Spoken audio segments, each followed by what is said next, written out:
அப்போ எனக்கு வீடு விட்ட பொண்ணை வந்து நான் கேட்கறேன், நான் அம்மா எனக்கு உடம்பு சரியில்லை, ரொம்ப நான் வந்து ரொம்ப கிடக்குறேன், ரொம்ப யூரின் போயிட்டு கிடக்குறேன், படுத்த படிக்க என்னால் முடியல, நான் மலையூர் போறேன், அதனால வந்து நான் சர்ச்சில் உட்கார வேண்டிய, நாளைக்கு ஒரு மீட்டிங் வைக்கிறாங்க வந்து உட்காரு, உனக்கு சுகம் கொடுப்பாரு ஆண்டவர்னு சொல்லிச்சு.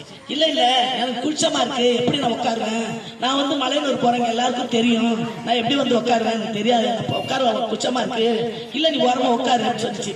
அது உட்காந்து சொல்லும் போது நான் என்ன பண்ண, அந்த மீட்டிங்ல வந்து நான் ஓரமா உட்காந்து வரனால வீட்டுல வாசப்படி ஆளோட உட்காந்துருக்காங்க. அவங்க தெரு ஃபுல்லா, தெரு சனம் ஃபுல்லா இருக்கு, மேடை போட்டு அவங்க பாடுறாங்க சாம்பத்தில சாட்சை சொல்றாங்க, கொண்டு வீரமணி அவங்களை பத்தி சாட்சி சொல்றாரு அவரு. அந்த மேடையில சாட்சி சொல்லும் போது நான் ஓரமா உட்காந்து அந்த சாட்சியை கேட்டேன்.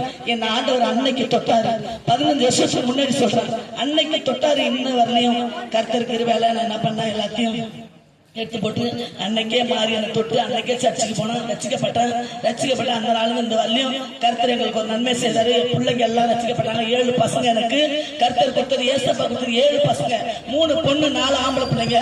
இப்ப 4 பிள்ளைங்களுக்கு 3 பொண்ணுக்கு ஒரு பையனுக்கு கல்யாணம் ஆயிடுச்சு. எல்லாருக்கும் ரெட்டிப்பான 2 குழந்தை.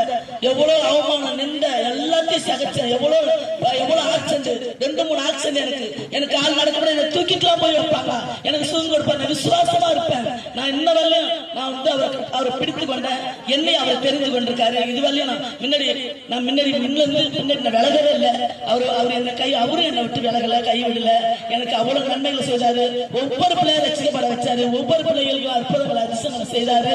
எப்படி திருமணம் 4 பிள்ளைகள் திருமணம் நடந்துச்சு. இந்த 3 பிள்ளைக்கு கல்யாணம் இருக்குது. ஆனா கல்யாணம் இந்த வருஷம் நடத்துவார் ஆண்டவர்னு விசுவாசிக்கிறேன்.